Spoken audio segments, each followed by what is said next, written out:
I'm trying to figure out what happened here. So Lloyd Howell, who's the executive director of the NFLPA, resigned you said on Thursday. Was? Yeah. Was. What Okay. happened? Was it like hiding stuff from the players? Was it the conflict of interest that he was working with a private equity firm that was working with the NFL? Because we were told last week, hey, nothing to see here. He was vetted, no problem whatsoever. And apparently, I guess not. He decided, I'm going to go ahead and take a step back here. So away we go with the latest development in the circus that is the NFLPA. Wild. Go ahead. Move on. Nothing to see here. Please disperse. I don't think anybody should be shocked by it, but let's hear what Q has to say about it. Now, there's a lot of layers to this, obviously. And I think he stepped down, most likely because there's internal pressure over the things that were brought up that, honestly, players were unaware of, whether that be through the interview process, his relationship with the Carlisle Group, which is looking to invest in some of these franchises. Whatever the case may be, probably shouldn't have been the guy in the first place if he was going to have such a short tenure and you realize there is some of these conflict of interest. So here's my issue with all of this is if you are, looking at this and being honest with yourselves, it's not just Lloyd Howell who's stepping down because of some of these conflicts of interest and things that have occurred, because there's a voting committee on this, right? There's a players elected from each one of those teams that's going to vote and decide whether or not he should be the executive director. So that vote took place. You really should be calling in question the people who are making that vote. Now, granted, we weren't in the room. We don't know what that conversation was like when they voted. But this is a moment where the NFLPA, the players union, needs to look in the mirror collectively. This is like every player that's part of it. And say, we need to figure out a better process of not only figuring out and hiring who that executive director is going to be to get the best person possible to represent a union that is weak in terms of how we challenge the owners, but even greater in context when you look at the NBA, the MLB, and other unions around them. It is the most powerful league, yet it's the weakest union. So hopefully this is a wake-up call to the NFLPA and all who are involved, and all the players as well, to get more involved, to be more active, and understanding a lot of the things that players, when I would sit in meetings and they would go over the CBA, they were unaware of. I remember sitting in the Seattle Seahawks team meeting room and players being irate about the fact that there was going to be blood testing, which they had agreed to in that CBA. I mean, standing up, screaming, shouting, angry. I mean, everything you could imagine. And I remember walking out of that meeting thinking, this isn't on those players for acting emotionally about what they're being told. It's because we aren't doing a better job collectively as a union of educating every single player of what exactly we're signing up for. And I've heard some of those calls during the lockout period and what that sounded like, where certain players were pushing to sign the deal. And I get that there was players who were in need because they'd blown through whatever savings they had. And there were players who wanted to cash in on contracts that year. So they wanted to be able to do a new contract or get an extension at the right time where it was an uncapped year. So there's all sorts of different motivations behind it, but this should be a wake-up call for the NFLPA. It really should. And I believe Don Davis is stepping in as the interim. Don's awesome. He's been with the PA for a long time. He's trusted by players. Love Don. So hopefully maybe it's not just an interim, term for him. Maybe it's, or maybe he's going to end up being the new executive director. Optics wise, this had to happen. I think that understanding that you had findings that were, pertinent to what's going on with the people you represent, that's as horrible a bad look as it gets. So now you move into, there's going to be tremendous trust issues that develop from this. What else? What else is there? What happened next?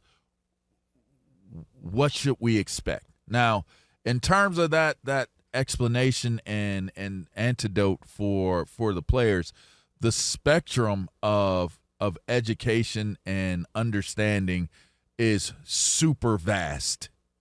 It's a very wide spectrum from highly educated to highly undereducated. And that's just a reality that exists. Some of these guys really need more in terms of understanding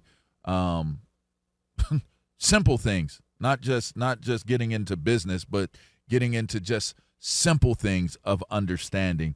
And in some instances, you don't have to be a bookworm or a scholar of sorts to be a professional football player. So there's that. To me, what we're looking at right now is the idea and the understanding of what is the value proposition that is at play and at stake with the NFLPA, right? Like, to me, we look at these other unions. Why are they so good? It's because you have the most high-profile guys that are going to back in these union room meetings. There's only a handful of guys that are going to be commanding the type of dollars we just talked about with TJ Watt getting his contract. There's only a handful of these guys. There's only a handful of influential players that are actually going to be around long enough where these things truly are debatable, where they matter, where they impact you. The other guys, they're trying to survive. I want to make a roster. I hope I can make a roster. I hope I can make a year's wage.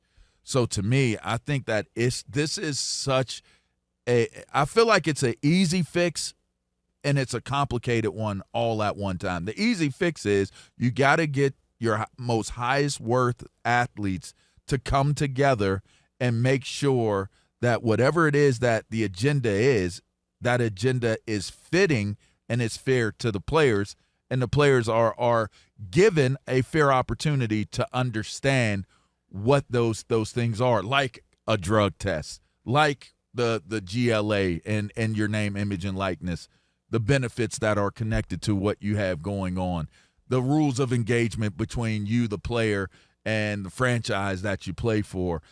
There's a lot of things that can be maybe reduce the lack of trust that is there. But also, with that being said, I think there's so many moving parts, so many different agendas amongst the players, not just outside of that, amongst the players. I think that it's probably going to be very, very difficult, as it's been, to find out where you land on what the proper solution to all of this is. How can anybody take them serious again? It's a proper next question. Time they're like, oh, we're going to get this and that. Because I remember DeMaurice Smith came out in like 2017 and he was talking about, man, next time around we're going to get this and we're going to get that. And then you come to find out, man, everybody was in it. like everybody was involved. It just, I don't know how you regain the trust of not only the players but also the public as well too, to even take them serious again. Feels weird. No, I mean, and LaVar brings up the best point.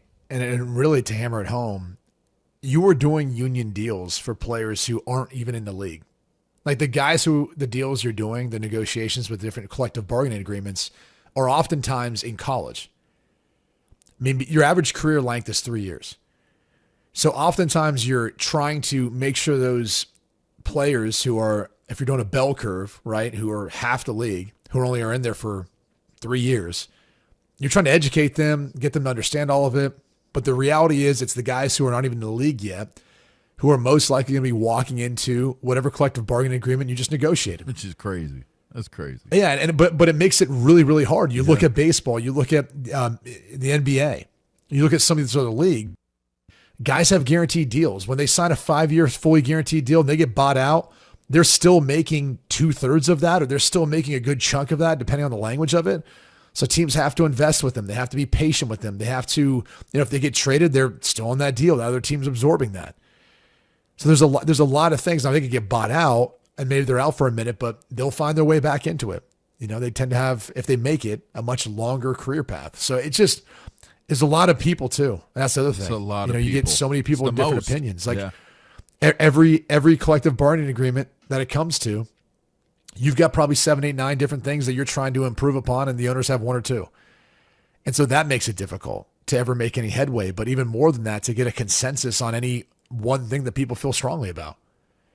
It's tough. I mean, look, J.C. Treader, by the way, might be the next one to go. Yeah. I mean, in all seriousness, he was the president when I believe Lloyd Howell was hired. And then he got hired as the chief strategy officer. And there were some things that came to light that, obviously he was most likely aware of during that process. And then how he ended up getting hired, it now looks even more shady. And it looks like power grabs by different people. So it's unfortunate because, again, greatest league, greatest sport in the world. But the players aren't represented better. And like I said, I've got optimism because of Don Davis. I love Don. He's a good guy, and I think he'd be good for the players.